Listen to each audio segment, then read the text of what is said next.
Bonjour à tous et bienvenue pour ce webinaire. Ça y est, nous sommes en direct, il paraît. Bienvenue au MACVAL, le webinaire du MACVAL, pour cette rencontre à l'occasion de cette journée mondiale de lutte contre le sida. Je vais tout de suite laisser la parole à Franck Lamy, le commissaire d'exposition au MACVAL, qui va vous présenter cette rencontre et tous les participants de cette soirée. Merci Stéphanie. Alors effectivement, bienvenue à tous et à toutes pour cette table ronde du 1er décembre 2020. Alors on est le 1er décembre 2020. C'est la journée mondiale de lutte contre le sida et cette rencontre s'inscrit dans le cadre du projet Art Égale Action, pardon, qui est co-organisé par Act Up Paris et par le MACVAL. Alors cette rencontre, elle a évidemment une résonance extrêmement particulière eu égard à l'actualité et à l'actualité confinée que nous sommes tous et toutes en train de vivre, ce qui a amené la modification du projet initial, son format et la forme toute particulière que prend cette rencontre. Alors à ce propos, juste pour vous dire que les activités reprendront en présentiel, comme on dit, à partir du mois de janvier, quand on pourra tous et toutes se retrouver au MACVAL. Et ce qu'on est en train ce qu'on va vivre ensemble là pendant l'heure et demie qui va suivre sera enregistré et ensuite diffusé sur la chaîne YouTube du MACVAL. Alors, je voulais présenter les intervenants et les intervenantes de la table ronde. Je vais commencer par Antoine Didier. Antoine, tu es sociologue et historien, responsable de la recherche à l'ESAM Caen-Cherbourg. Tu es auteur de Pureté, impureté de l'art, Michel Journiac et le sida, qui est paru en 2019 aux éditions Sombre Torrent. Stéphanie El Arbi, tu es restauratrice et membre de l'atelier Boronali pour la conservation et la conservation et la restauration de l'art action. Et en 2016, avec l'atelier Boronali, tu as réalisé une étude documentaire à la demande du MACVAL de l'œuvre Messe pour un corps, dont il sera amplement question un peu plus tard. Vincent Labaume, tu es artiste et auteur, entre autres, de Michel Journiac en 2004 aux éditions des Musées de Strasbourg, École nationale supérieure des beaux-arts de Paris. Tu as été co-commissaire de la première rétrospective au Musée d'art moderne et contemporain de Strasbourg en 2004, consacrée à l'œuvre de Journiac. Et tu as été commissaire de l'exposition Michel Journiac, Rituel de transmutation et contamination au Transpalette à Bourges en 2017. Tu es intime et expert journassien depuis ta rencontre avec Journiac en 1983. Julien Ribeiro, qui doit nous quitter vers 17h50 pour d'autres tables rondes tout aussi activistes. Tu es artiste et commissaire d'exposition, chercheur et activiste, membre d'Act Up Paris. Tu travailles sur la question du soin et des savoirs silenciés. Et tu as monté, tu es à l'initiative du projet Art Égale Action, dans le cadre duquel on se retrouve aujourd'hui.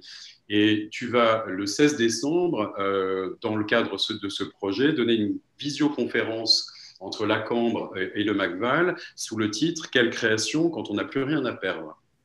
Ingrid Jonzac, tu es chargée d'études et du développement et de la collection au MACVAL. Et donc, nous avons été accueillis par Stéphanie Hérault, qui est responsable des publics et de l'action culturelle au MACVAL. Alors, peut-être juste avant de commencer tout ça, un petit point sur Michel Journiac, qui est une figure majeure de l'art, qu'on réduit assez souvent à l'art corporel et à l'art sociologique, mais c'est bien plus ample que ça. Quelques éléments biographiques. Il est né le 7 octobre 1935, il est décédé le 15 octobre 1995. Et dès les premières œuvres, en 1975, le corps est vraiment au centre de son œuvre. Le corps ritualisé, le corps marqué, stigmatisé, socialisé, normé, que ce soit aussi bien pour des questions de genre, la relation entre l'individuel et le collectif, le biologique, le social, et bien évidemment dans ce qui nous réunit ici aujourd'hui, le corps malade. Dès 1966, le sang va être une matière centrale qu'on va retrouver dans plusieurs œuvres, et notamment avec la série de peintures Les signes de sang. En 68, il y a le recueil de poésie qui s'appelle Le sang nu. En 93, tous les rituels de transmutation. Et puis, La messe pour un corps, dans ces trois occurrences, en 69, en 75 et en 1994. Et puis, en 1994, il y a aussi toutes les actions autour des billets de sang. Antoine Didier, tu écris dans son ouvrage que si on devait résumer le projet artistique que s'est donné Journiac, ce serait d'affronter par l'art et dans l'art la double domination qu'il a subie socialement et sexuellement. Et effectivement, on peut dire qu'il œuvre depuis le point de vue des dominés et des marginaux, qu'il se livre à une critique et à une déconstruction sociale, sexuelle et artistique dans un même mouvement, pour, je cite, tenter une création qui ne soit pas au service des chiens de garde de la bourgeoisie. Alors la question, ce sera peut-être de savoir si cette volonté révolutionnaire est toujours d'actualité. Ceci dit, en 2018, Paul B. Preciado, introduisant toute l'exposition à la galerie Gaillard autour du travestissement, parlait de fertiliser le tissu social afin de permettre la constitution d'une forme de corporalité contre la loi. En parlant de manière plus générale du travail de Journiac, évoquait l'idée de décorer et corrompre l'ordre domestique post-bourgeois.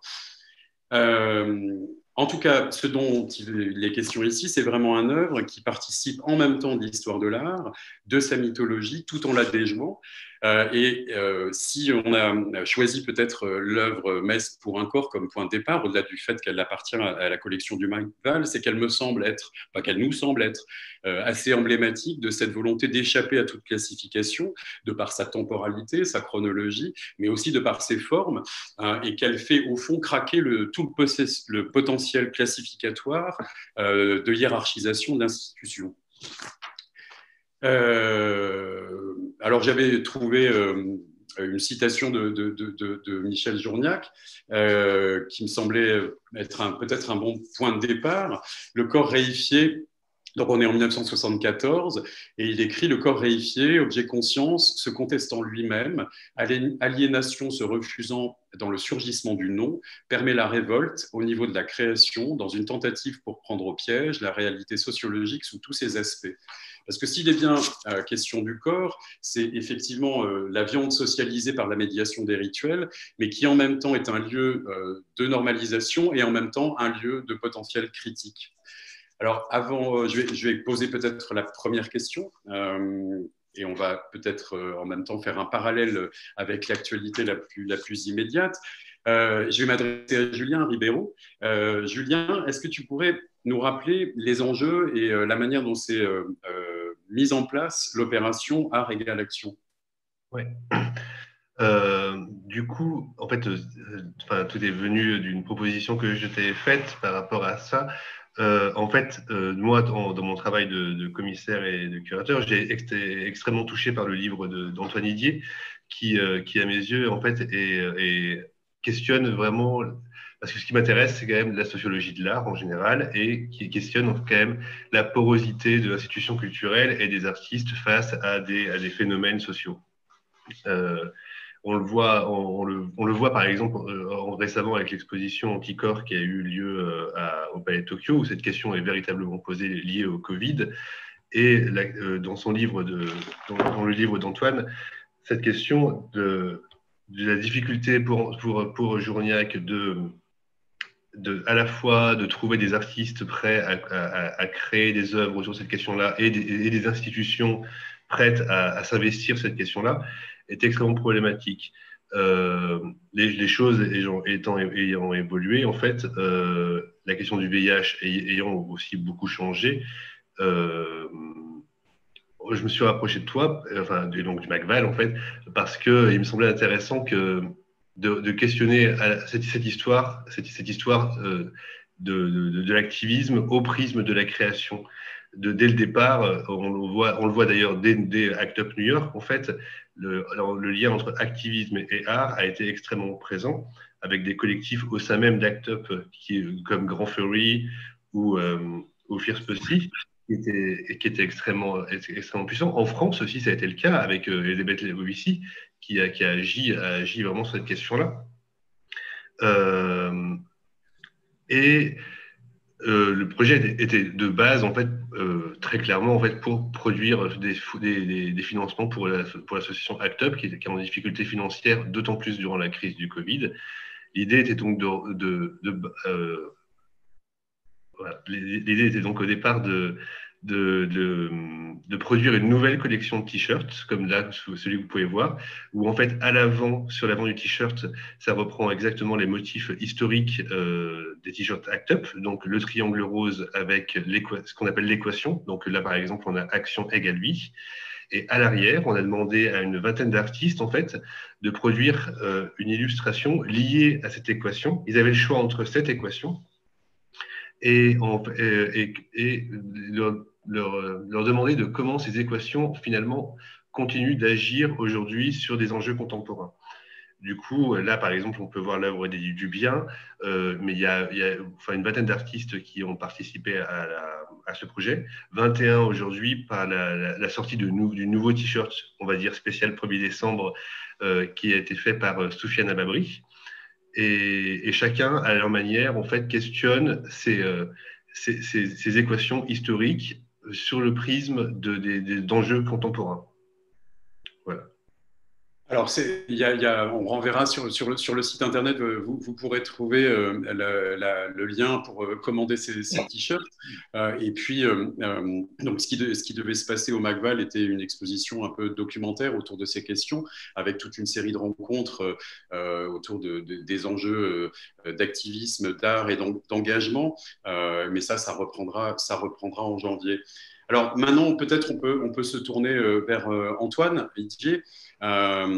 Et donc évoquer ton ouvrage Pureté et impureté de l'art, Michel Journiac face au sida. Quels étaient les enjeux de ton ouvrage que tu termines en disant ou en invoquant peut-être cette volonté de retrouver la nécessité impérative, urgente, de restaurer un langage des luttes, de retrouver la conflictualité. Voilà, donc quels étaient les enjeux de ton ouvrage? Déjà, bonsoir à toutes et à tous, et merci beaucoup au MACVAL d'organiser ce séminaire et cette discussion, et je suis ravi d'être dans une telle compagnie pour discuter. En fait, le livre, ce petit livre est issu de trois choses, je pourrais dire. D'une part, deux problèmes un peu qui m'interrogeaient depuis quelques temps, et puis après une situation un peu conjoncturelle qui m'a amené à trouver une réponse en fait à ces problèmes ou un moyen de réfléchir à ces problèmes. D'une part, moi, ça fait quelques années que je travaille dans l'art contemporain et plus spécifiquement dans l'enseignement de l'art dans les écoles d'art, et que je suis toujours un peu surpris et un peu agacé en fait par ce qui me semble être au fond une dépolitisation dominante des pratiques artistiques, et le fait qu'au fond la question politique est toujours extrêmement marginale ou traitée marginalement dans le champ de l'art, et notamment dans ces formes dominantes. Plus précisément, en lien avec le sida, quand j'avais lu le passionnant livre d'Elisabeth Lebovici, j'avais été frappé par le fait que la France y occupait une place assez marginale. À la fois parce que en fait, Elisabeth a beaucoup travaillé aux États-Unis, s'est beaucoup intéressée à ce qui se passait aux États-Unis, mais en même temps, il me semblait, même si on croisait ça et là quelques artistes français, en tout cas, il y avait très peu de choses sur ce qui s'était passé en France, et ça avait ouvert une question. Mais alors, qu'est-ce qui s'est passé dans le champ de l'art français dans les années 90? Où a été la prise de parole, l'invention de nouveaux modes artistiques. Par exemple, aux États-Unis, il y a quelque chose qui est toujours cité mais qui est très emblématique de ce qui se passe dans le champ de l'art. C'est un numéro spécial de la revue October, qui est coordonné par le critique d'art Douglas Crimp, qui s'appelle SIDA, analyse culturelle, activisme culturel, et qui rassemble un ensemble de contributions, un ensemble d'artistes, un ensemble de collectifs, et qui appelle à repenser la pratique artistique au vu de la crise du sida, et qui appelle à réfléchir à comment des artistes peuvent utiliser leur travail artistique dans de telles situations.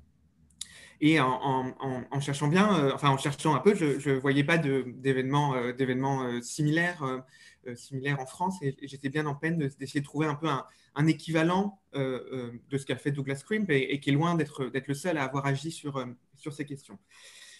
Et puis en fait, Lilian Froger, qui est le fondateur et qui dirige les éditions Sombre Torrent, m'a à un moment invité à à venir travailler dans les archives de la critique d'art en me proposant d'écrire un livre pour Sombre Torrent avec une forme de carte blanche. Voilà, l'invitation était de venir consulter les archives de la critique d'art à Rennes, de consulter ce qui m'intéressait de consulter et d'écrire un texte utilisant d'une manière ou d'une autre ces archives.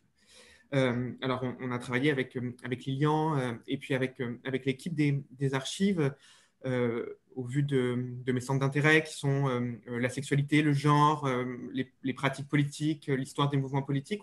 On avait identifié un certain nombre de boîtes, un certain nombre d'auteurs, et notamment autour de Journiac, de François Pluchart aussi, qui est un critique d'art extrêmement lié à Journiac, extrêmement lié aussi à Gina Pan. J'ai aussi travaillé sur les archives de Gina Pan.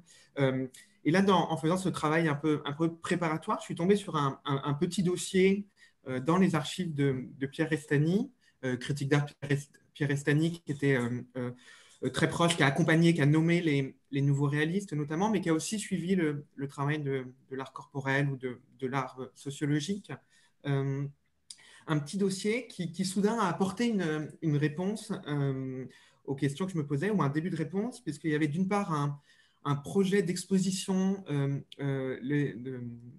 imaginé par Michel Journiac en 1993, qui s'appelait « Les artistes face au sida », et qui envisageait dans la chapelle de la Salpêtrière à Paris une grande exposition autour du sida, et qui faisait déjà le constat d'une atonie ou d'un manque de réaction ou d'un même silence du monde de l'art face au sida, parce qu'il me semble que Journiac parle d'une épidémie sans image ou d'une maladie sans image dans ce document.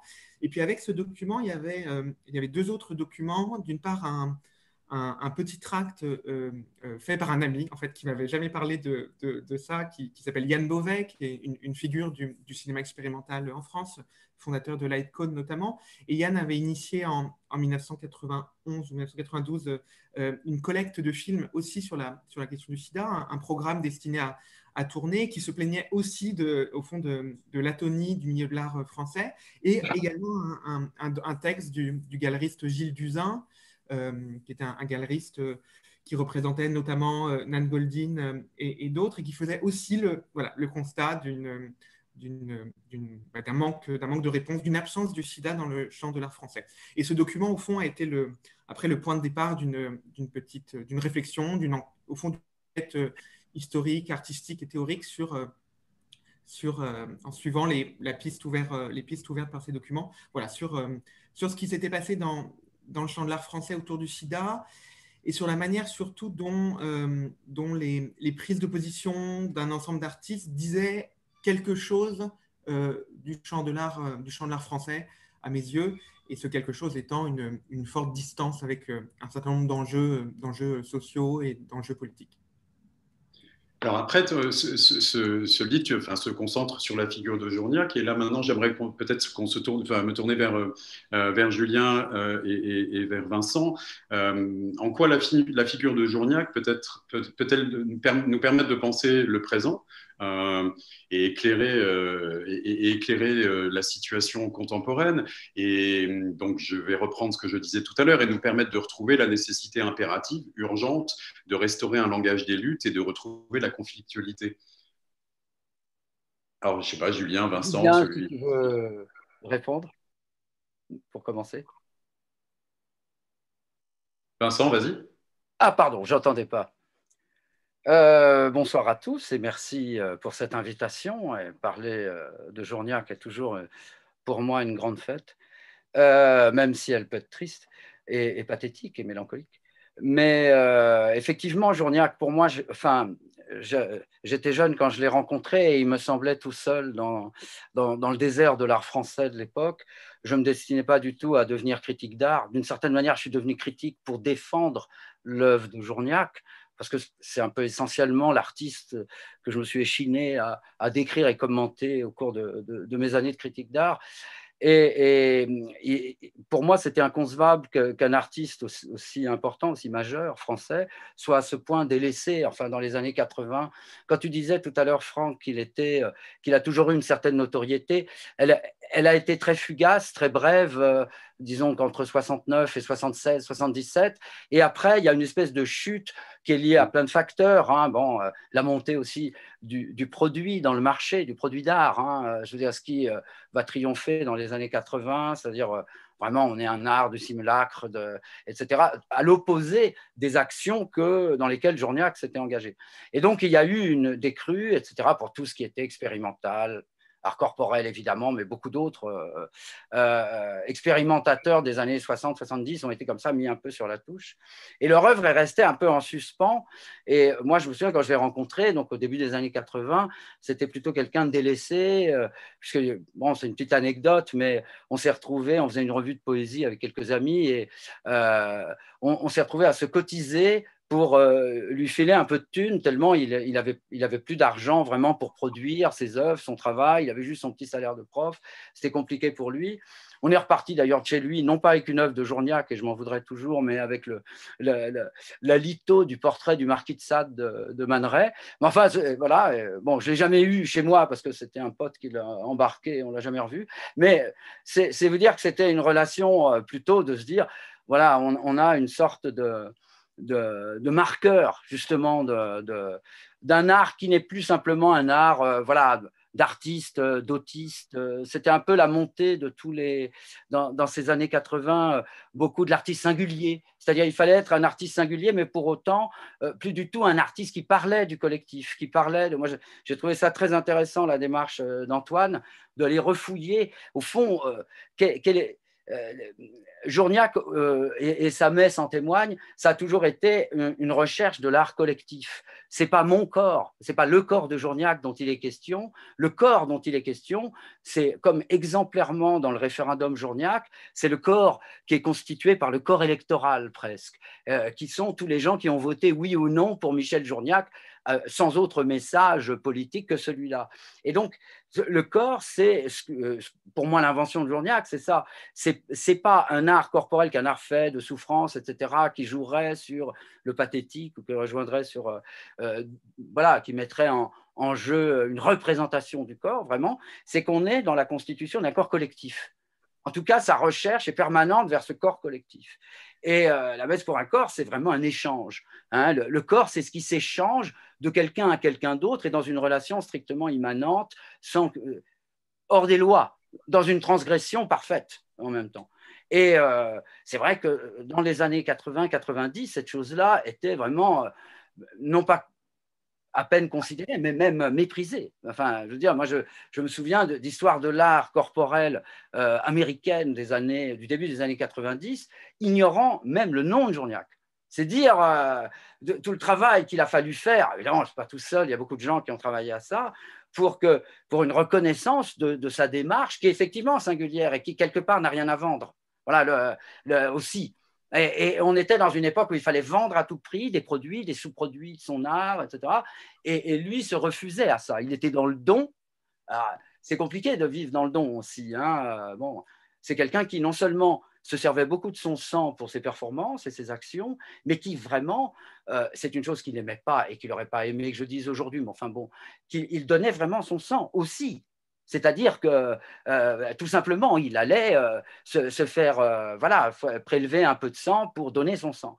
Donc, et de manière anonyme, etc. Donc, c'est une démarche vraiment d'ensemble d'un artiste complet qui, dans ces années-là, on était finalement, l'art était devenu une catégorie un peu partielle du champ culturel. On faisait des objets d'art, des produits d'art, et puis il y avait des produits différents, mais ça n'impactait pas vraiment et ça ne retentissait pas sur une vraie action collective. Hein, voilà. Je ne sais pas si ça répond à ta question, c'était peut-être un peu… Ça y répond. Après, ça permet d'enchaîner justement peut-être avec la réponse de Julien, parce que au fond, est-ce que la situation que tu décris, est-ce qu'elle a tant changé que ça? Est-ce que la question aujourd'hui, c'est justement pas réfléchir à la question du corps collectif et particulièrement dans ce qui nous occupe, le champ de l'art, par exemple, en tout cas ce qui nous réunit, parce il y a plein d'autres choses qui nous occupent, bien évidemment. Et est-ce qu'on n'assiste pas aujourd'hui à exactement le même mouvement que tu décris. Je ne sais pas, c'est une question. Mais Julien, comment est-ce que toi, au fond, puisque tu t'intéresses peut-être à des pratiques beaucoup plus contemporaines, comment est-ce que tu regardes cette œuvre et comment est-ce que tu peux réagir à ce qui vient de se dire? Déjà, moi, j'ai un parcours qui ne vient pas de l'histoire de l'art, mais plutôt de l'anthropologie. Et du coup, je suis loin d'être un spécialiste de Journiac, ce qui n'empêche qu'à travers ses œuvres, en fait, moi, j'y perçois beaucoup de douceur, en fait, que ce soit dans ses messes, dans son travail photographique, j'y vois extrêmement de douceur. Mais en parallèle, en fait, le regard à la fois spectactoriel et institutionnel montrer ça comme des œuvres assez violentes, en fait. Tout ça par son caractère subversif de LGBT, finalement, en fait, qui ne faisait que transgresser certaines règles de l'hétéronormativité, finalement. Voilà. Ouais, je ne sais pas trop quoi répondre de plus à ça, je t'avoue. Excuse-moi, Julien, est-ce que tu peux reprendre ta dernière phrase? Il y a eu comme un bug. Alors, je disais que je voyais dans son travail beaucoup de douceur, mais que c'est à travers le regard à la fois spectactoriel et institutionnel qu'une violence se mettait en place de par son parcours subversif de LGBT, en fait. Des légers glissements qui faisaient de l'hétéronormativité étaient perçus finalement comme une véritable violence. Donc, par exemple, ces photos de famille étaient perçues comme quelque chose de violent, finalement. Ce qui est marrant, c'est qu'effectivement, lui, enfin, à son contact, parlait beaucoup de violence, était un être d'une exquise et d'une infinie douceur. C'est vraiment, il y avait quelque chose en lui qui a beaucoup frappé, évidemment, ses étudiants, etc. Moi, je n'ai jamais été son étudiant, mais il émanait de lui une aura presque christique, c'est indéniable. Donc, il y avait une douceur, mais une extrême violence quand même dans ses pièces, et dès le départ, puisqu'elles allaient contre le fait, la lessive, qui est sa première grande exposition, où il règle son compte à sa façon. Ça n'a pas été bien pris à l'époque, avec tous les artistes dominants de la scène de l'époque, que ce soit César, Jean-Pierre Reynaud, etc. Et en établissant une hiérarchie par simplement leur linge lavé, blanchi, donc ce qui était récupérable. Ça n'a pas plu ces attitudes, on les a trouvées extrêmement violentes, la guillotine, bon, etc., mettant en scène justement des choses très violentes. Moi, je me souviens d'une remarque d'un critique d'art, pourtant j'estimais beaucoup, Bernard Lamarche-Vadel, que j'ai rencontré aussi assez jeune dans des circonstances un peu particulières. J'étais veilleur de nuit dans l'hôtel où il descendait, et on avait des conversations parfois, et un jour je lui ai parlé de Journiac, et il me dit « Ah non, Journiac, c'est pas possible, c'est trop près du symptôme ». Alors, qu'est-ce qu'il fallait entendre? Voilà, c'est un artiste du symptôme. Et alors je disais, mais oui, mais après, on va où si on s'égare et si on s'éloigne du symptôme? On va dans l'art décoratif, enfin, on va dans l'art formaliste, etc. Enfin, on est dans une question. Ce qui me plaisait, moi, chez Journiac, c'est que justement, ses œuvres, il ne les considérait pas vraiment comme des œuvres. C'est-à-dire, il répète assez souvent, d'ailleurs, dans ses interviews, l'œuvre, ce n'est pas encore l'heure, hein, on n'est pas prêt. On en est au stade de l'interrogation. Ces œuvres sont des interrogations. Mais alors, évidemment, ça pose la question aujourd'hui que son œuvre est achevée par sa mort, de contempler des interrogations. Qu'est-ce que c'est qu'aujourd'hui, c'est la question que tu posais, Franck, les interrogations de Journiac, qu'est-ce qui fait qu'elles nous interrogent encore aujourd'hui, finalement, au-delà de la contemplation muséale qu'on peut en éprouver dans les collections, etc., de regarder la série des 24 heures, qu'on voit beaucoup circuler, etc., ou les squelettes du contrat pour un corps, etc., mais qui sont presque contemplés comme des objets d'art. Mais du coup, ont-elles perdu leur interrogation native première? Moi, je ne crois pas. Je crois qu'il est encore en attente qu'on regarde vraiment ces œuvres dans l'interrogation et pas simplement dans la contemplation, disons, et le régime un peu, on va catégoriser, voilà, c'est l'art corporel sociologique des années 60-70, et puis il y a ceci. C'est ça qui est intéressant, et ce qui s'est passé avec le sida, c'est qu'il a quand même rejoué, et comme peu d'artistes l'ont fait, toute son œuvre face au sida, qui pour lui, justement, portait atteinte à ce corps collectif qu'il essayait de mettre à jour dans toutes ses œuvres depuis le début. Et ce qui a été assez beau, c'était il était presque tout seul à vouloir jouer. Il y avait beaucoup d'étudiants, d'amis, etc., de correspondants, hein, mais il n'y avait pas un mouvement général, comme si les gens se disaient finalement ça ne porte pas atteinte tant que ça, hein, à ce qu'est le corps finalement, ou le corps collectif, le corps humain dans ce collectif. Donc il n'était pas question d'esthétique, mais effectivement d'un vrai engagement politique. Et peut-être que justement, c'est ce point de vue extrêmement singulier. Moi, ce que j'y vois, c'est ce point de vue extrêmement singulier dans cette œuvre où dès les années 60 et jusque dans les années 90, il parle du point de vue des dominés et des marginaux, les prostituées, mais aussi en termes économiques, etc., etc. Et que tout ce travail tu disais que les œuvres étaient des interrogations, qu'au fond, il y a une mise en question même de la limite de l'œuvre, de la définition de l'œuvre, etc., ce qui va nous permettre un excellent enchaînement pour la messe pour un corps. Mais on est vraiment c'est une œuvre qui est irrécupérable et qui, à mon sens, a un potentiel explosif qui est toujours d'actualité, et parce que aussi il a eu en tout cas, il a fait ce choix-là de travailler dans le cadre de l'histoire de l'art, dans le cadre de la mythologie de l'histoire de l'art, tout en la déconstruisant de l'intérieur, et pour proposer à terme, et là on va enchaîner peut-être avec la messe pour un corps, avec des œuvres, avec des objets, avec des moments, des situations qui font exploser l'institution de l'intérieur. Peut-être Ingrid, puisque donc l'œuvre ou l'ensemble ou la situation Messe pour un corps est rentrée dans la collection du MACVAL. Alors, il me semble que c'était en 2015 ou quelque chose comme ça, mais peut-être, mais en tout cas, tu vas préciser la date. Comment est-ce que cette œuvre, elle rentre dans la collection et quelle est sa place? Et puis ensuite, on pourra enchaîner sur la question justement du travail de l'atelier Boronelli, mais voilà, quelle place elle a dans la collection du musée?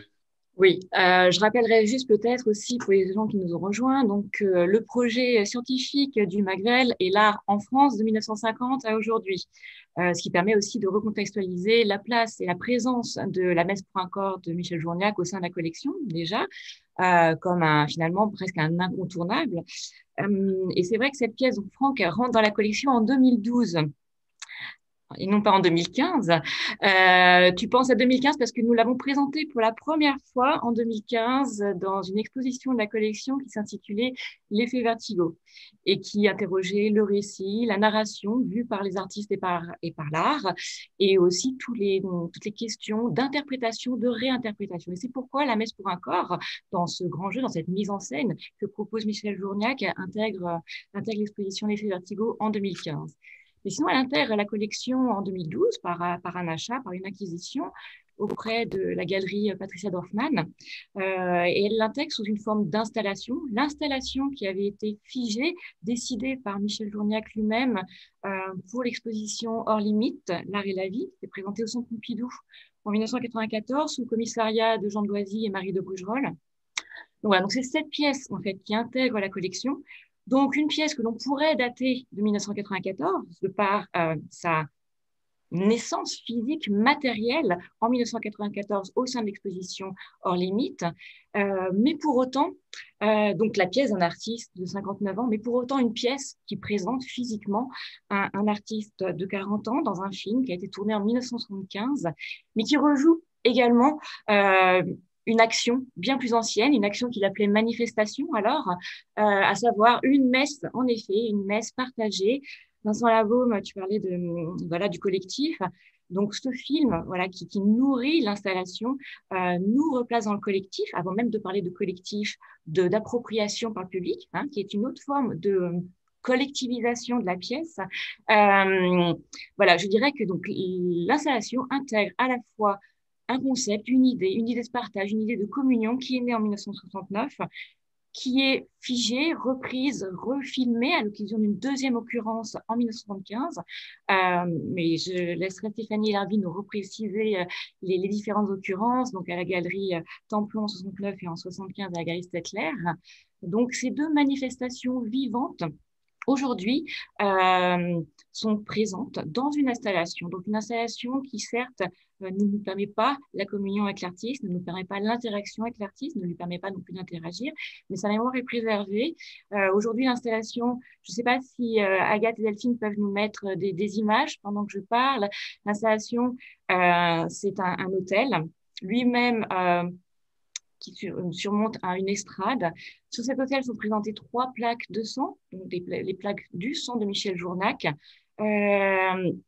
accompagnées, donc le film bien sûr qui relate l'occurrence de l'action de 1975, accompagné de 2 prix Dieu et de la recette du boudin de sang, qu'on ne peut pas voir à l'image, puisque cette recette, selon les souhaits de l'artiste, n'est pas présentée dans la salle, mais à proximité de la salle. Donc nous avions choisi, avec cette consigne de proximité, de la présenter à l'entrée de la salle, permettant aussi de gérer l'éclairage de l'œuvre, puisqu'il fallait éclairer la recette afin de pouvoir la lire et l'apprécier, mais il fallait aussi ne pas trop éclairer la chapelle, si je puis emprunter ce terme, en tout cas la salle de présentation de Messe pour un corps en tant qu'installation, selon encore une fois les souhaits de Michel Journac, qui nous ont été transmis par Jacques Miège, son ayant droit, d'un espace de recueillement, de repos et de douceur. Voilà, Vincent, tu parlais d'extrême douceur.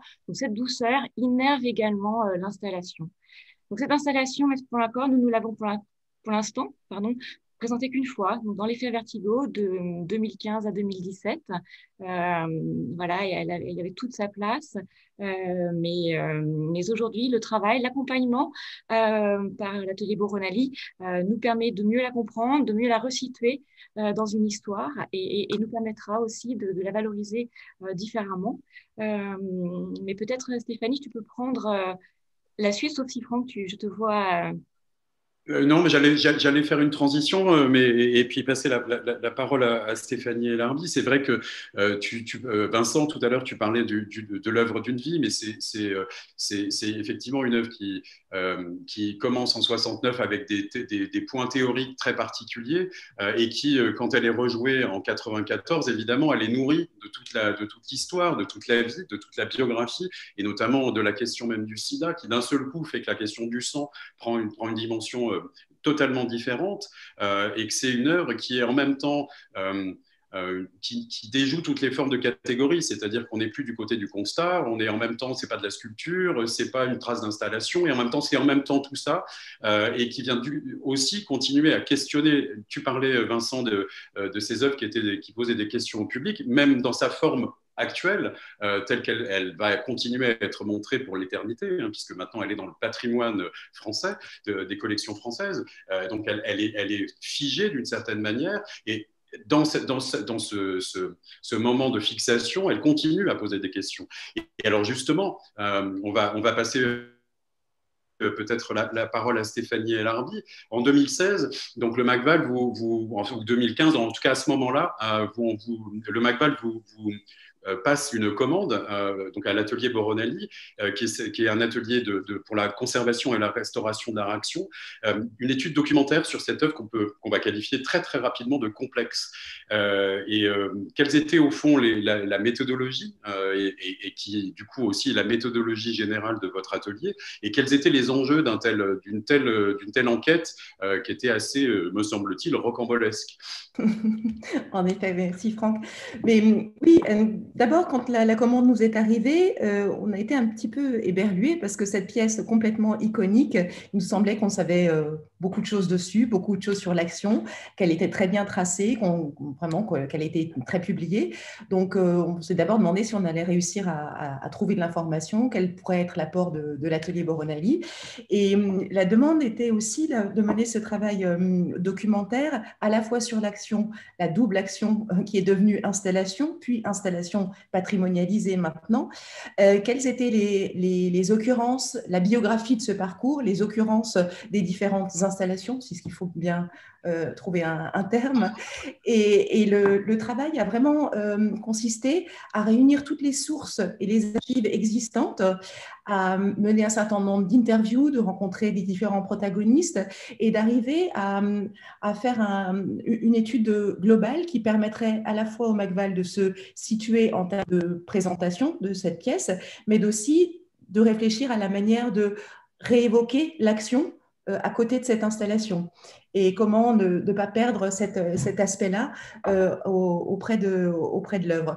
Peut-être que l'on peut voir la photo de la pièce de l'exposition Hors Limite, qui va me permettre de décliner un petit peu et de voir les quelques occurrences postérieures.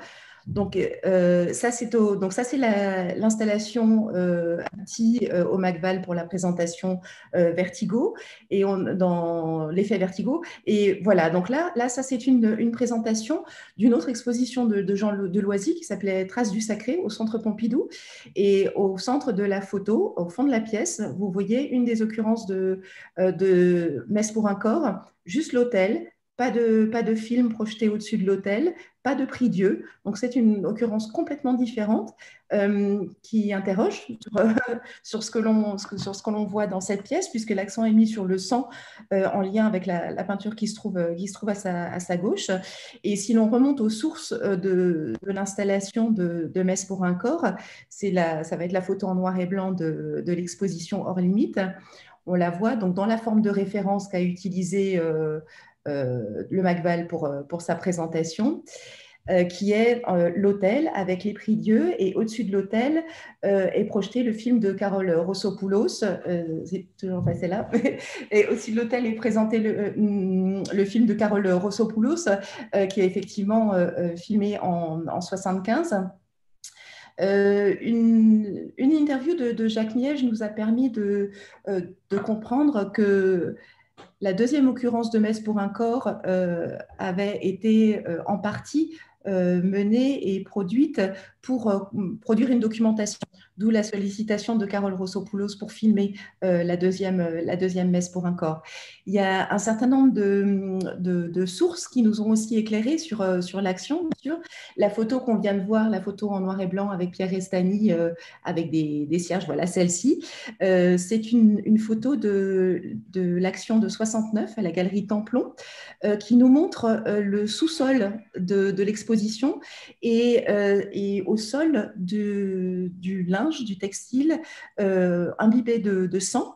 Et cette seconde installation s'intitule également Messe pour un corps et se situait au sous-sol avec à l'aplomb l'hôtel au premier étage qui a accueilli l'action de Journiac. Et la mise en relation de cette pièce-là, avec Messe pour un corps, l'action que l'on connaît bien, a été rendue possible par un retour aux sources et notamment par un retour à une liste tapuscrite par Michel Journiac, listant tout le matériel nécessaire à Messe pour un corps et listant notamment le sang, les cierges et le tissu nécessaire à cette extension au sous-sol de Messe pour un corps. Donc ce travail a permis comme ça de tirer quelques fils et de poser quelques hypothèses complémentaires à Messe pour un corps, tout en laissant également des points aveugles. On a un carton d'invitation de la galerie Templon, toujours la première Messe pour un corps, que l'on va pouvoir voir, je pense, en photo. Voilà l'installation de Hors Limite en 94, donc, qui est très proche de celle du McVal. Et on peut continuer avec la photo, effectivement, celle-ci, avec une sorte d'action à la porte de l'installation Messe pour un corps, puisque Journiac a souhaité ramener aussi une action à l'entrée de cette salle en la personne de Made in Eric Madeleine, qui a pour encore objet joué le rôle de marche ici à l'entrée de cette salle, et la boucle est bouclée puisque c'est Pierre Restany qui enjambe la marche pour rentrer dans la salle et voir l'installation. Stéphanie, je me permets juste, excusez-moi de me couper pour dire au revoir à Julien Ribeiro, qui doit nous quitter maintenant. Pardon, Stéphanie. Au revoir, Julien. Merci beaucoup. Au revoir, Julien. Merci. Et à très bientôt. Au revoir. Merci. Au revoir et merci. Au revoir, Julia. Voilà, je te redonne le bâton de parole, pardon. Voilà, je vais revenir donc, au carton d'invitation de la Galerie Templon, qui nous montre un point aveugle que ce travail d'étude n'a pas permis d'élucider. Le carton liste le déroulé de la soirée de Messe pour un corps, qui commence par la messe, puis ensuite par la communion, et se termine par la consécration des autels. Et la consécration des autels, dans cette action que l'on connaît fort bien, nous ne l'avons pas qualifiée. Peut-être qu'avec vous tous, ce soir, on pourra ouvrir le débat. Mais voilà, ça restait un point aveugle, et également une source très importante et intéressante à laquelle nous avons eu accès, c'est le missel que Journiac a utilisé dans Messe pour un corps, non pas comme un reliquat de performance, mais plutôt comme une sorte de script de l'action, où il nous montre avec des petits schémas, des annotations du texte latin, les moments de communion et la gestuelle mise en place. Voilà, donc ce petit résumé en images pour vous faire part un petit peu de cette enquête qui relève un petit peu de l'enquête anthropologique, on en parlait tout à l'heure, et qui permet un petit peu d'essayer de suivre le fil de ces deux actions jusqu'à l'installation, en la rendant perceptible et peut-être active aujourd'hui encore. Puis-je me permettre une question à Stéphanie pour poursuivre? Peut-être que, en 2 mots, en quoi cette commande a rejoint les préoccupations de l'atelier Boronali? Je ne sais pas si beaucoup de personnes connaissent les enjeux de l'atelier Boronali. Alors, moi, en tant que responsable des publics, ce qui m'intéressait dans cette collaboration, c'était aussi de donner à lire au public, non pas les dessous ou les recettes, mais plutôt une lecture qui n'était pas que celle de la réaction proposée par Michel Journiac, mais pour essayer, par un corpus documentaire lié principalement à la production et au processus, à la responsabilité de la forme, enfin, en tout cas, comment la forme informe, et la documentation vient informer le process, parce que l'atelier Boronali est à mi-chemin, selon moi, d'un caractère scientifique, mais également de l'explosion du sens au public. Exactement. Moi, je suis restauratrice d'art contemporain, donc je suis plutôt intéressée par la matérialité initialement, sauf que l'art-action est aussi au cœur de l'art contemporain, et l'atelier Boronali s'interroge sur une méthodologie visant à préserver l'art-action au même titre que toutes les œuvres d'art contemporain, et d'autant plus que beaucoup d'art-actions sont à ce jour patrimonialisées, on en trouve dans les collections. Donc, comment faire pour entreprendre la conservation, la préservation et la monstration aussi de cette forme d'art-là? Et notre travail vise à adapter une méthodologie propre à la conservation-restauration des biens matériels à cette forme d'art-action, en interrogeant le contexte, l'action et le public, qui sont les 3 domaines explorés et caractérisés pour la préservation de ce type de forme d'art.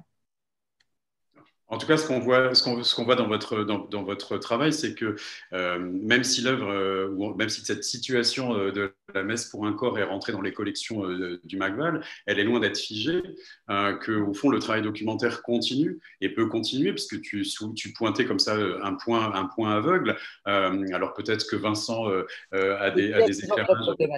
C'est une pièce toujours très problématique, je crois. C'est-à-dire qu'elle a été perçue à son époque, qui est une époque de transgression, qui est une époque où on a plus l'habitude. Donc, ce n'est pas tellement le geste transgressif qui est mis en avant par Journiac, ni même, je dirais, son emprunt au décorum religieux, etc. On est vraiment dans une suite, une poursuite d'actions. Je crois même qu'il n'a pas eu lui-même l'idée que cette action peut-être serait sa grande action de toute sa vie, enfin qui le poursuivrait toute sa vie et qu'il referait d'une certaine manière, parce qu'il y a d'autres performances, actions qui ont été tout aussi notables en très peu de temps, que ce soit le référendum, que ce soit le piège pour un voyeur, que ce soit où il y a un homme nu qui est exhibé dans une cage de néon, enfin, etc. Ce sont des pièces qui ont été très vite aussi reçues, emblématiques, etc., de son parcours. Et c'est effectivement en 75, quand il revient, déjà, il refait, parce qu'il se dit, en fait, cette action n'a pas été documentée, elle n'a pas été forcément bien comprise, mais peut-être pas seulement bien comprise de lui-même. C'est-à-dire, lui, bon, c'est un ancien séminariste, hein, il a rompu, enfin, c'est pas un prêtre défroqué, mais presque. C'est quelqu'un qui donc se destine à l'art avec une rupture, qui est quand même une rupture assez forte dans sa vie, quelqu'un qui s'est destiné à la prêtrise. Bon, il y en a eu quelques autres, comme Van Gogh. Bon, c'est toujours un parcours difficile intellectuellement, psychologiquement, enfin, etc., avec en plus ce savant homo très tôt, enfin, avec une relation très difficile au corps commun, au corps standard. Et on peut dire que la messe, je pense qu'il y a le côté presque parodique au départ de se dire qu'est-ce qu'on peut faire avec la messe. J'ai pris un rituel domestique courant qui est la lessive, que j'ai détourné, j'en ai fait quelque chose d'un peu rituel. Qu'est-ce que je peux détourner comme rituel? Évidemment, la messe, il l'a pratiquée, donc c'est quelque chose qu'il connaît, il la connaît, quoi. C'est de l'intérieur. Ce n'est pas simplement voilà, un rituel ready-made qui s'approprierait. Hein. Il veut en finir à la fois, mais en même temps, c'est le rituel qui s'impose à lui. Pour transférer un rituel, disons, sacré à quelque chose de commun, à quelque chose de presque voilà, que n'importe qui pourrait faire. Et effectivement, l'hostie consacrée, donc il remplace l'hostie par du boudin fait avec son propre sang. Donc il y a un côté presque parodie, on parle lui-même d'anthropophagie, cannibalisme, etc., mais comme une critique de la religion qui, à cette époque-là, je dirais, largement répandue dans le champ intellectuel, dans le champ. Il suffit de voir, j'ai sa bibliothèque derrière moi, il y a tout Foucault, tout, enfin, on est vraiment dans les questions, tout Lacan, etc. C'est quelqu'un il se pose en intellectuel de son époque, hein, il réagit aussi au structuralisme, etc. Il a beaucoup lu, beaucoup étudié.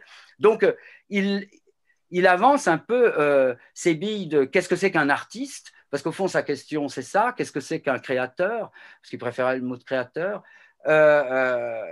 dans la société actuelle, ici et maintenant, quel est son rôle, à quoi il peut servir, et il va tester donc des figures peut-être de cet artiste, le prêtre, le gourou, le chaman, etc., mais sans s'y arrêter, comme d'autres, hein, comme Beuys, ou de la même époque, hein, on est dans cette époque-là, où l'artiste peut peut-être transformer la société, le monde, élargir l'art, mais du coup, c'était le grand mot d'ordre beusien des années 60-70, élargissons l'art, donc il fallait planter des chênes, etc. Il y avait toute une activité qui pouvait être écologique, mais qui pouvait être aussi sociale, bon, servir des repas, ça.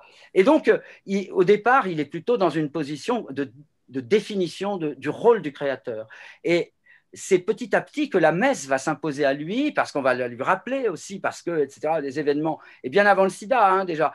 Et donc, en 75, alors, c'est aussi un autre stade, parce qu'il n'y a plus aussi cette espèce d'effervescence un peu potachique de l'époque, hein, parmi les enfants de chœur, on a Catherine Millet, on a toute une génération, Pierre Restany, qui est un des assesseurs de la messe, etc. Enfin, là, il y a Pluchart, il y a évidemment tout le monde. Et puis, quelque part, l'activité de Journiac devient de plus en plus... Il a cerné son rôle de créateur et il a perdu aussi beaucoup d'appui entre-temps. Hein, et avec Pluchart, il forme une sorte de tandem critique-artiste avec la revue Artitude, qui est une revue extraordinaire de l'époque, vraiment très, très dynamique, très vive, en tout cas dans les problématiques. Et ils se sont un peu exclus d'une certaine manière aussi d'un certain système, art système international, en tout cas à la française, bon, etc. Et avec une revue militante, une revue artistique militante, etc. Et aussi un objectif qui est de fédérer ce mouvement que Pluchart va appeler l'art corporel, enfin ça va donner son manifeste, enfin, publié un peu plus tard au début des années 80, mais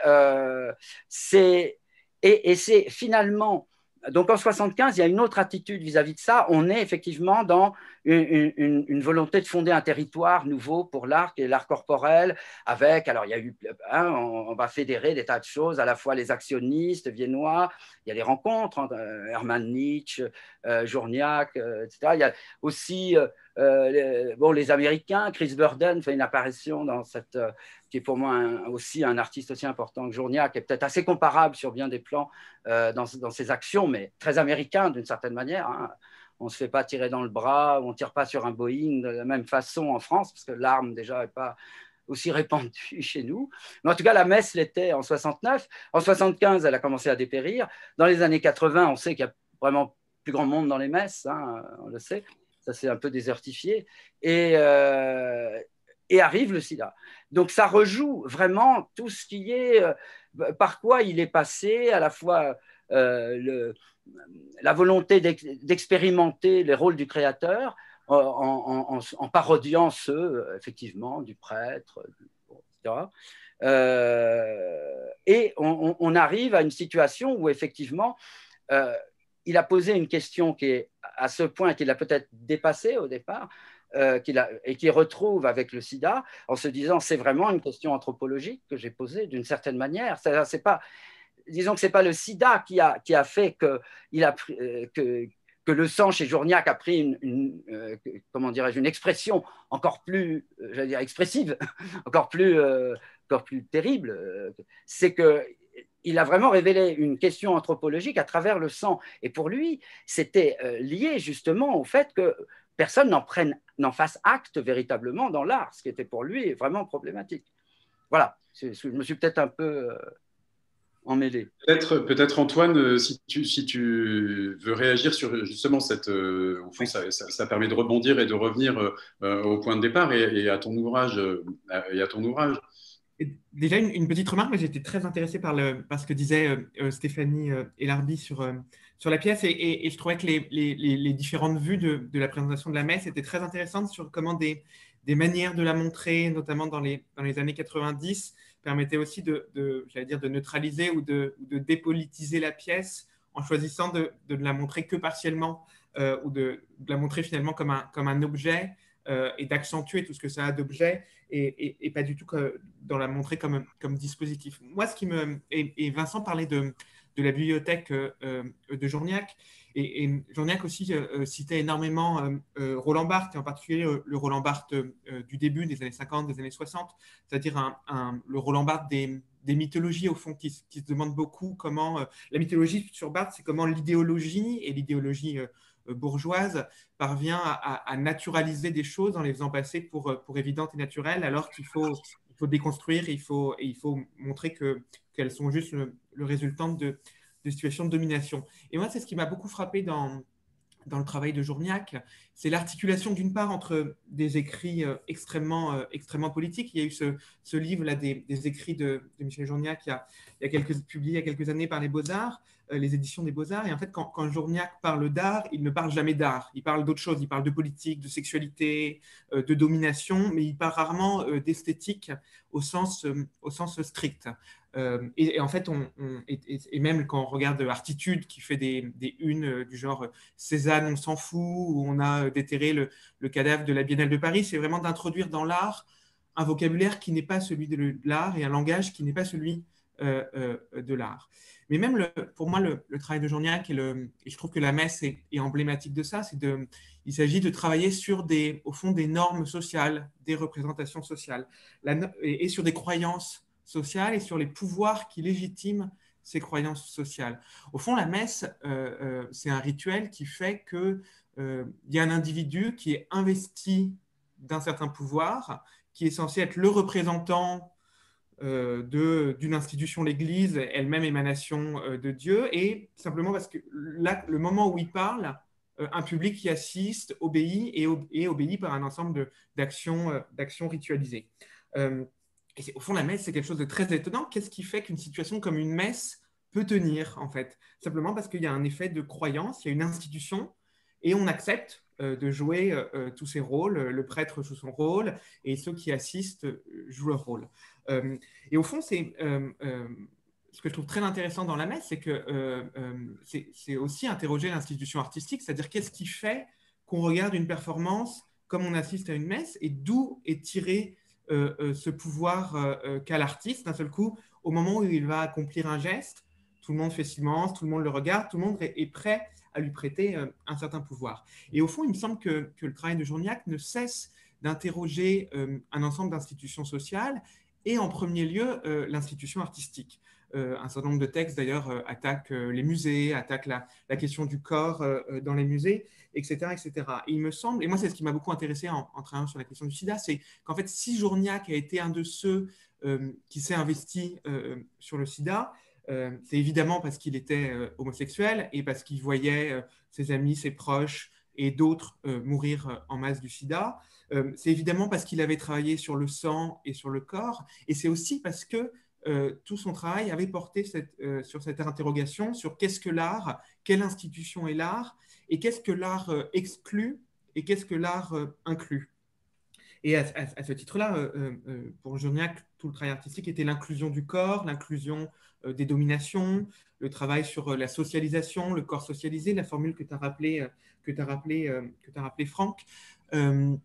Aussi un travail, moi, ce qui m'intéresse également beaucoup chez Journiac, c'est qu'au fond, il y aurait une opposition entre un art, on dirait un art formaliste et qui ne viserait que la forme, et un art qui parlerait de contenu, qui aurait des visées notamment politiques, un art social.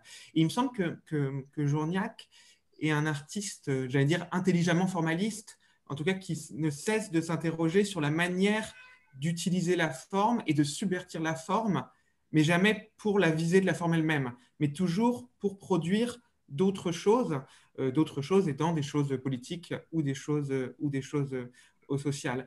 Et c'est aussi très intéressant de resituer Journiac dans une histoire des pratiques artistiques. Par exemple, Journiac ne cesse d'attaquer la peinture comme une pratique réactionnaire, comme une pratique bourgeoise, comme une pratique conservatrice, comme une pratique dépassée, et à l'inverse parle de l'usage de la vidéo, parle de la performance, parce que la performance permet de mettre en jeu le corps, et le corps vivant, le corps se déplaçant, le corps aussi souffrant, etc., etc. Et du coup, c'est aussi toutes ces choses, moi, qui m'ont beaucoup évidemment frappé.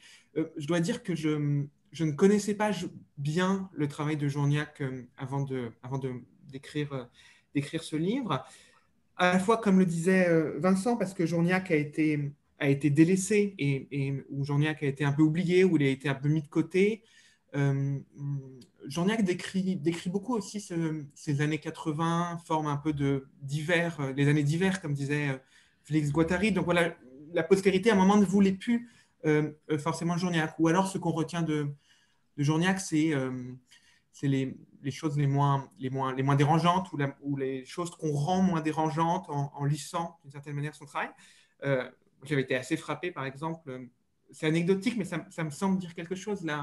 La Maison européenne de la photographie avait fait une expo Journiac il y a quelques années, et alors même que le catalogue présente des œuvres liées au sida, notamment le rituel, qui est une œuvre avec une série d'étapes qui ne cesse de traiter du sida. Par exemple, le catalogue ne réussit à ne pas écrire une seule fois le mot sida sur je sais pas, la centaine ou 150 pages. Ce qui pour moi est assez symptomatique aussi d'une forme de postérité d'un artiste, qui soit l'artiste lui-même est laissé de côté, soit son œuvre et la perception de son œuvre est aussi lissée, transformée, rendue, les angles sont arrondis d'une certaine manière.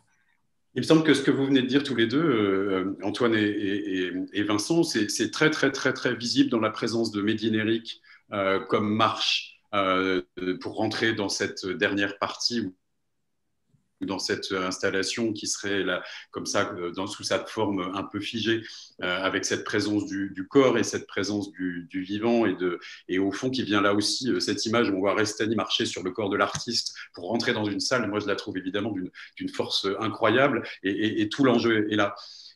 Stéphanie, Stéphanie Hérault, il me semble que tu avais une question. Oui, j'avais une question et j'en profite pour dire à toutes les personnes qui nous écoutent qu'il y a un espace pour vous poser des questions. En bas de votre écran, vous avez un petit Q et un petit R, hein, pour questions et réponses. N'hésitez pas à poser vos questions ouvertes et nous y répondrons. Oui, j'avais une question très naïve, enfin vraiment une question dans la mesure où Journiac interroge et pose le non-engagement des institutions, et tu l'as dit, interroge l'institution artistique dans sa capacité à être dans le présent, à poser des formes autoritaires, des formes de culture transmise, léguée, etc. Pourquoi propose-t-il alors en 94, pardon, donc un an après cette exposition, ce projet d'exposition visible à la Salpêtrière, pourquoi propose-t-il pour l'exposition un dispositif? Pourquoi c'est une question très ouverte, celle que je pose à vous. Quelle est sa démarche pour fabriquer, à partir de ses performances, à partir de la Messe pour un corps, une installation pour l'institution? Quelle est sa démarche? Qu'est-ce qu'il cherche à ce moment-là? Vincent, ou Antoine? Je t'en prie, Vincent. Vas-y. Ce qu'il cherche à ce moment-là, c'est à continuer à travailler beaucoup. Et il y a quand même un deal avec l'institution qui est de lui donner des formes que l'institution sait recevables. Et c'est vrai que c'est un moment complexe parce qu'on s'aperçoit que d'abord beaucoup de ces œuvres ont eu des soucis. La réserve que François Pluchart avait dans le sud de la France a pris feu. Enfin, il y a des pièces qui ont disparu, etc. Notamment toutes les parodies d'œuvres qui sont magnifiques, des parodies d'Oldenburg, une espèce de gros phallus en sac tout mou. Il y avait des pièces qu'on n'a jamais revues, donc qui ont disparu, hélas, à jamais. Et donc, il y a un moment où il a effectivement besoin, non seulement pour avancer lui-même dans ses propres ambitions, de pérenniser certaines choses qui ont été... et qui circulent sous forme de récits, et souvent transformés, déformés, chacun y met sa sauce.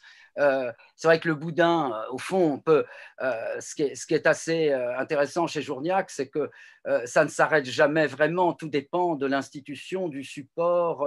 Je pense à cette publication dans un journal à sensation de l'époque, qui s'appelle Nostradamus, qui est assez connu de tous les amateurs de Journiac. Alors, il y a malencontreusement, il y a Hitler en couverture, mais c'est l'époque, avait-il retrouvé le trésor des Cathares? Et puis, vous avez un Parisien fait du boudin avec son propre sang, lire en page 5. Vous voyez, là, on n'est plus du tout dans le sacré, dans la messe, on est vraiment dans le journal de concierge, c'est-à-dire les ragots, les choses comme ça. Et on a une page complète. Voilà, c'est le cannibale de l'île Saint-Louis. Je ne sais pas si vous voyez bien à l'image. Il fait du boudin avec son propre sang et il le mange en contemplant un squelette. Vous voyez, il ose même en proposer à ses invités. Vous voyez, ce qui serait aujourd'hui pas Covid compatible. Donc, mais ce qui est assez drôle quand on lit cette espèce d'article, La Sensation, qui a été rédigé par un comparse, ça se sent, qui donne même la recette du boudin avec préparation de le lit d'oignon, enfin, etc. Et qui est à côté de l'actualité mystérieuse par Jacques Bergier. Vous voyez, et pour Journiac, c'était aussi important. C'est-à-dire que la messe ou le boudin à sang humain, parce qu'au fond, on peut aussi y voir le côté simplement culinaire, gastronomique de l'opération, gastro-cannibaliste de l'opération. C'était pour lui aussi important de passer dans ce genre de canard à sensation en kiosque pour concierge et d'être dans une galerie d'art contemporain pour célébrer la messe pour un corps. Vous voyez, et il y a toujours ce battement chez Journiac du high and low, vraiment, c'est-à-dire que c'est aussi un artiste pop dans cette version-là, c'est-à-dire que c'est au plus large possible. Donc, on va faire un hôtel pour les institutions parce que les institutions aiment bien les hôtels, on aime bien se recueillir, on aime bien prier, on aime bien l'art. Bon, on va pas refaire Malraux, enfin bon, etc. Ça va remplacer le sacré. Mais en même temps, le sacré, il est aussi dans ma cuisine de concierge, en feuilletant le type qui fait du boudin avec son propre sang, qui en sert à ses invités. Et il y a ce côté aussi tout à fait immanent chez Journiac, c'est-à-dire que le support, quelque part, dicte sa loi, avec laquelle il va falloir évidemment ruser, mais l'événement qu'on a annoncé est tellement un peu énorme, et il peut être pris vraiment au sens le plus parodique du terme, c'est-à-dire vraiment, il y avait une désacralisation totale, mais qui en même temps pouvait laisser apparaître un certain sublime, comme disait Guy Debord à propos des détournements, c'est-à-dire il y a le détournement parodique, puis il y a un stade peut-être supérieur qui est le détournement où rejaillit un certain sublime. Et il me semble que Journiac a cherché ça toute sa vie. J'avais écrit ça, que c'était pour moi peut-être le plus grand artiste situationniste français, sans avoir jamais adhéré au situ. Mais il y a quelque chose de ça. Journiac est né artistiquement de l'événement de mai 68. Et il y a eu deux grands événements historiques qu'il a essayé de tenir dans sa vie, c'est mai 68 et le sida.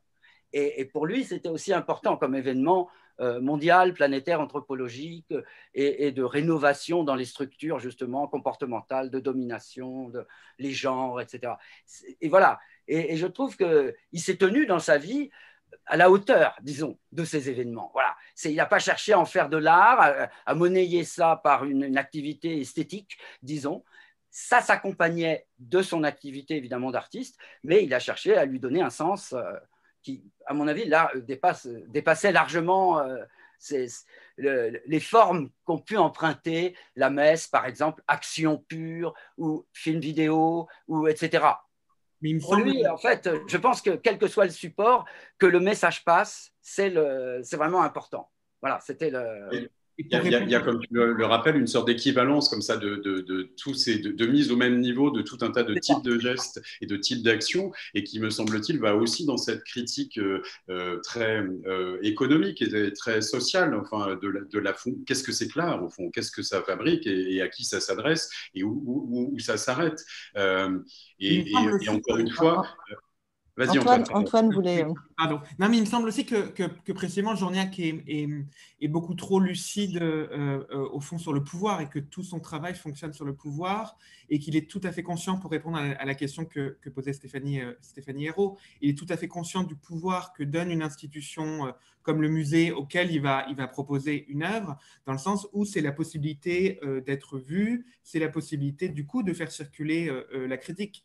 Et justement, s'il est dans une forme de critique institutionnelle, et pas au sens de ce qu'on a appelé la critique institutionnelle, mais la critique des institutions, ce n'est pas une critique anti-institutionnelle qui revendique d'être à la marge des institutions, mais c'est toujours utiliser les institutions et le pouvoir qu'ont les institutions pour essayer d'en faire quelque chose d'autre. Et donc utiliser la galerie, utiliser le musée, parce que, et il le dit lui-même, il y a un très beau texte un peu inédit, qui est une lettre qu'il avait envoyé à Elisabeth Lebovici, il me semble, en 1995, et qui avait été publié dans Libération, mais dans une version courte dans Libération, faute de place, et justement les archives de la critique d'art ont la lettre entière, où il insiste sur le milieu social dont il vient, qui est un milieu de commerçants ou de petite bourgeoisie déclassée, et qui n'est pas du tout un milieu qui a un capital culturel. Et il insiste sur l'importance qu'ont eu pour lui les institutions culturelles dans l'accès à des formes de culture légitimes, des formes de culture cultivée, et des cultures qui sont au sommet des hiérarchies culturelles. Et donc, il raconte comment, pour lui, le cinéma a été un lieu important, comment, à l'inverse, le musée était un lieu intimidant. Et donc, il a aussi conscience, à mes yeux, de ces hiérarchies et du pouvoir qu'a l'institution, quand bien même l'institution est conservatrice ou dans ses franges dominantes et conservatrice, qu'en même temps, il y a toujours des interstices pour utiliser les failles, pour essayer d'en faire quelque chose d'autre. De même qu'il continue à faire de l'art en dépit de tout ce qu'il dit sur l'art, il accepte aussi d'aller dans un musée et d'aller dans un dans le plus important musée français, comme l'est à ce moment-là le Centre Pompidou, pour essayer d'en faire quelque chose d'autre et pour aussi répandre une forme de subversion. Et puis, il faut quand même aussi rappeler que cette expo hors limite en 93, c'est quand même juste, c'est une sorte d'explosion. Moi, je me souviens de l'avoir visité et que d'un seul coup était rendu visible un certain nombre de pratiques qui déjouaient l'institution. Et je pense, voilà, il y a plein d'artistes qui auraient disparu finalement au fond sans cette exposition, ou qui n'auraient sûrement pas disparu évidemment. Mais c'était une exposition absolument majeure pour rendre compte de toutes ces préoccupations-là, parce que ce dont on parle là, il n'était pas le seul à les avoir. Lui, toute cette question de faire de l'art tout en déjouant l'idée même de l'art et tout en étant contre, tout en étant avec, ils sont nombreux à partager enfin, ils ne sont pas si nombreux que ça, mais il y en a quelques-uns à partager ces questions-là et ces orientations-là dans les années qui précèdent Hors Limite. Il faudrait se replonger dans ce catalogue. Oui, et ce qui est intéressant, c'est qu'à la même époque, il y a eu aussi des expositions de jeunes artistes, je pense à l'Hiver de l'amour, je pense à tout ça, qui a relancé aussi cette question du corps, cette question j'allais dire, de la relation simple d'une œuvre à une action, etc. Et c'était intéressant d'avoir justement l'historique qui arrivait au bon moment, et puis la naissance de ces jeunes artistes qui reprenaient la question un peu sociale et corporelle en question, et sociologique. Il y a quelques questions qui sont arrivées, et notamment sur la question des jeunes artistes, justement. Je prends la question de Juliette B. Qu'en est-il de l'héritage de l'art politique et de l'art action dans les grandes écoles d'art parisiennes? Étant aux Beaux-Arts de Paris, je constate qu'une très, voire trop petite quantité de l'affirmation d'un art politique. Merci beaucoup pour vos réponses. Enseignant en école d'art. Il faudrait être dans les cours de chacun pour pouvoir le dire. Moi, je sais que cette question, elle est très présente dans mes cours. Au-delà, j'en parle avec des collègues, mais c'est vrai que je pense que cette question n'est pas très, très présente. C'est indéniable. Et de fait, dans mon cas, l'intérêt pour Journiac et ses questions s'écrit à peu près au même endroit que la question qui vient d'être posée. C'est-à-dire, comme je le disais tout à l'heure, à mes yeux, les tendances dominantes du champ de l'art aujourd'hui sont largement dépolitisées. Et donc, être dépolitisé, c'est être politisé de manière conservatrice, en fait. Donc, de fait, je ne pense pas que le but, ça soit de dire où, dans quel cours, ou à quel endroit, etc. Mais de fait, je crois que le constat dominant est toujours le même. Et que si, en tout cas à mes yeux, si Journiac est important, et si l'histoire dans laquelle s'inscrit Journiac est importante, c'est précisément aussi parce qu'elle nous permet d'interroger notre contemporanéité artistique et de se demander comment, à la fois comment on peut faire de la politique à l'intérieur de l'art, mais aussi comment l'art se protège de la politique, l'évacue, l'étouffe, etc. etc. Ce qui est plutôt réconfortant du point de vue des écoles, qui était une institution dont Journiac aimait beaucoup se servir aussi. Et évidemment, il y enseignait à Saint-Charles, à la Sorbonne.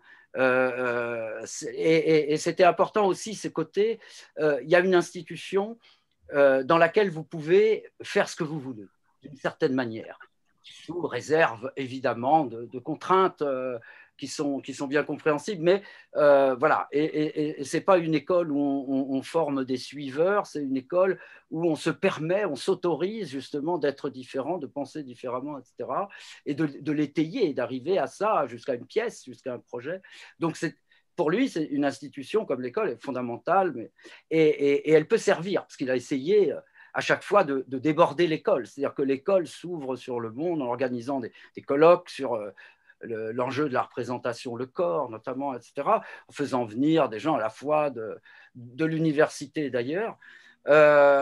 Mais c'est vrai que pendant très longtemps, on va dire Journiac a été un peu la proie ou l'otage des universitaires, c'est-à-dire qu'il n'intéressait pas beaucoup les conservateurs d'art en France, enfin, etc. Il n'intéressait pas beaucoup les collectionneurs, enfin, hein, bon.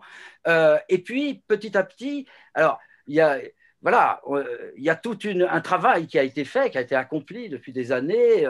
Les galeries successives qui se sont emparées de l'estate, aujourd'hui la galerie Christophe Gaillard, et il y a eu la galerie Patricia Dorfman. Avant, c'était plus compliqué avec les Donguy qui ne sont pas une galerie, la galerie Donguy qui était plutôt un centre d'art, etc. Donc il a connu des évolutions aussi du regard sur son œuvre qui ont accompagné maintenant au moins 3 générations, on va dire, de conservateurs, de critiques, etc., de gens du milieu de l'art. Et c'est très intéressant, par exemple, de voir aujourd'hui des très jeunes, enfin des étudiants qui arrivent, qui débarquent en première année.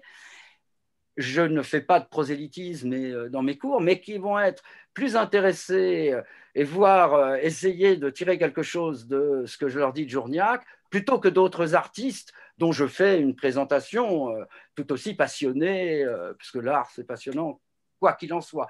Donc, et c'est intéressant de voir que la notoriété et aussi la pertinence des visées, des interrogations, comme je disais, de Journiac, de son travail, alimente beaucoup des perceptions des jeunes étudiantes notamment, qui arrivent aujourd'hui.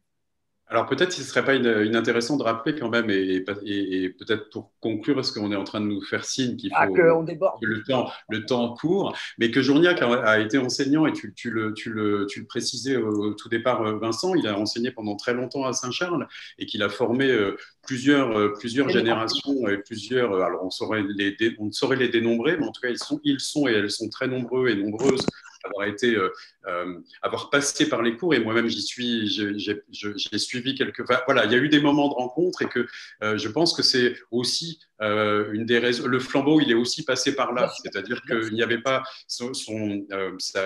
la puissance de sa figure n'est pas simplement dans ses œuvres et dans son personnage artistique, mais aussi dans l'enseignement qu'il prodiguait, et il prodiguait pas un enseignement d'art dit politique, mais excuse-moi, il considérait l'enseignement comme une véritable pratique créative pour lui. Bien sûr. Voilà.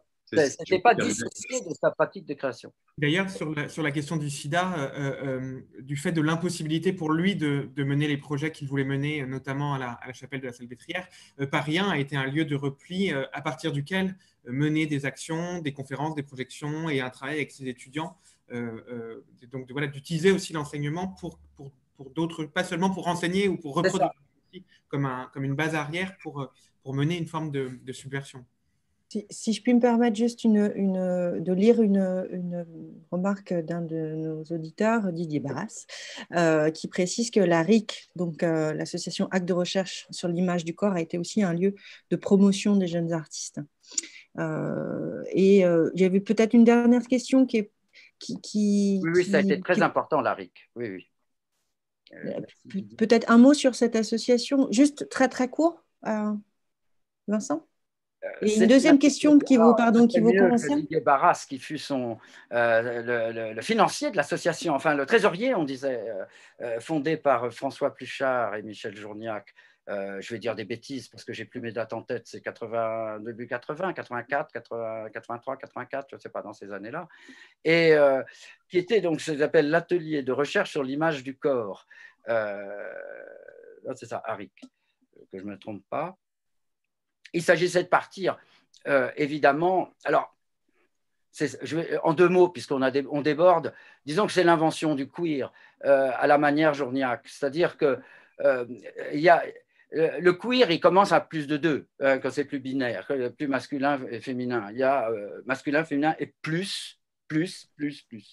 Et cet atelier de recherche sur l'image du corps, c'était de partir finalement de chaque corps individuel, des étudiants, des artistes, des membres, vers des représentations, si vous voulez, non seulement de ces considérés ou pas perversions, déviances, etc., un peu à la manière du Marquis de Sade. On va faire un catalogue de tout ce qui est dans des visées que le corps finalement peut supporter, peut permettre à travers sa représentation, à travers aussi son action, que ce soit de la vidéo, de la photographie, etc., tous les médiums. Et c'est une association dans laquelle se sont développés beaucoup de projets aussi. C'était une manière aussi pour Journiac de faire aboutir aussi d'autres projets plus personnels. Mais ça a été un foyer, je pense, de de l'invention justement d'un au-delà du genre à la manière de Journiac. Mais il faudrait consacrer une émission là-dessus en plus, parce que là, c'était plutôt la messe. Donc, Écoute, Vincent, c'est intéressant de ce point de vue-là aussi. Hein, le fameux... On peut terminer justement là-dessus et consacrer un autre moment de réflexion sur l'autre fameux manifeste journiacien que tout le monde connaît, bon, qui est le père, le fils travesti en père, la mère et le fils travesti en mère. Mais du coup, la mère est aussi travestie en elle-même, le père en lui-même. Ça multiplie, comme dans une espèce de jeu structuraliste, les figures. Parce qu'on peut imaginer... Et Michel s'est amusé à extrapoler toutes les familles possibles. C'est ça qui est intéressant, c'est qu'il a unifié finalement toutes les familles artistiques, non artistiques, enfin, etc. Voilà. Vincent, justement, on va te prendre au mot et ce sera le point de départ d'une autre rencontre sur ces questions de queer non binaire, etc. À partir de la figure de Journiac et d'autres. Oui, parce que c'est possible. En tout cas, merci à toutes et à tous. On doit malheureusement, comme on dit ou comme on disait avant, rendre l'antenne aujourd'hui, enfin rendre les ondes, je sais pas. Stéphanie. Oui, voilà. Je voulais demander à Antoine de nous montrer les éditions, là, de nous montrer son livre, le livre le catalogue de l'exposition de Strasbourg. C'est le très beau catalogue qu'a fait Vincent il y a quelques années. Voilà, ça fait un peu autopromo. Mais oui, mais bon. C'est ça, ouais, ça fait un peu. Ça fait partie. On a fait la promotion de la collection du Macval, on peut bien. Les écrits de Journiac peut-être aussi, qui sont aussi, non. Les écrits de Pluchart aussi. Ah oui, qui sont vraiment formidables. Je n'ai pas sous la main les écrits de Gina Pan, mais je les recommande aussi vivement. Si je peux me permettre juste, c'est une petite chose que comme c'est son éloge funèbre et son portrait mortuaire réalisé par Jean-Luc Moulin, et c'est une petite plaquette que vraiment je suis fier d'avoir fait. Voilà, c'est tout. Mais c'est aux éditions Aldante, il n'y a pas d'auteur, parce que c'est un tombeau à la manière des tombeaux poétiques du 19e, où un poète mourait, alors les autres se réunissaient, ils publiaient un poème, 2 poèmes chacun. Et donc là, c'est juste un texte et son éloge funèbre, et puis un portrait, son portrait mortuaire, qui est très très fort de Jean-Luc Moulin. Je vous le montre juste qui est très doux, et qui parle de cette douceur dont parlait Julien tout à l'heure. Et voilà. S'il y a une plaquette sur Journiac que j'emporterai tout seul, c'est là, pas parce que je l'ai écrite, mais parce que pour moi, elle est ce qu'il est, l'attente que j'ai toujours de ce qui devrait être. Voilà. Et je précise que le dossier de proposition de traitement, de conservation, de restauration de la messe pour un corps réalisé par l'atelier Boronali n'est pas publié pour l'instant, n'est pas accessible en ligne, mais il est consultable au Macval. Donc nous rouvrons le 15 décembre. Le dossier est archivé et conservé au Macval. Il y a tout un tas d'une documentation très riche pour celles et ceux qui veulent aller plus loin. Et c'est un travail formidable qui a été accompli. Ça, il faut le dire. Oui, c'est vrai. Parce que c'est vraiment pas facile. C'est vraiment pas facile. On a vu une toute petite partie de la documentation produite, mais c'est énorme. Je fais la promotion un peu de tout le monde. Il faut rendre l'antenne, je sais, Franck. Il y a des questions auxquelles on n'a pas pu répondre. Vous pouvez, il y a quelques-unes sur la bibliothèque de Journiac ou d'autres sur des questions directement peut-être à Antoine. Si vous nous transmettez via contact@macval.fr vos questions, on les transmettra aux intervenants. Et puis, toutes les activités autour du projet Art Action reprendront à partir du mois de janvier. Toutes les informations seront sur le site internet et on aura très certainement l'occasion de reparler de la figure de Journiac. Et en tout cas, merci à toutes et à tous d'avoir participé à ce moment ensemble. Bonne fin de journée. Merci. Bonne soirée et bonne journée de lutte. Au revoir.